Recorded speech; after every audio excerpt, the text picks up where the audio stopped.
Your vehicle may have a push-button start ignition that allows you to start the engine with a simple press of a button. And if your vehicle is equipped with a diesel engine, it will require a little extra attention to start. Let me explain. For vehicles with regular gasoline engines, as long as you have your key fob on you, all you need to do is hold down the brake pedal and press the start-stop button to turn it on. Diesel engine vehicles are equipped with instant start glow plugs that help provide quick startups even in extreme cold conditions. To start your diesel engine, first switch the ignition on by pressing the engine start-stop button once. Next, press and hold the brake pedal to allow the glow plugs to heat up. You'll get a message in the instrument cluster telling you to wait until the glow plugs have heated up. Do not attempt to start the engine until the glow plug indicator in the instrument cluster turns off. Once it is turned off, continue to hold the brake pedal and press the start-stop button. When the engine starts, release the brake pedal.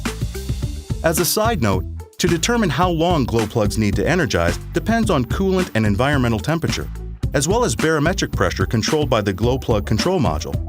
Any questions? Go to owner.ford.com.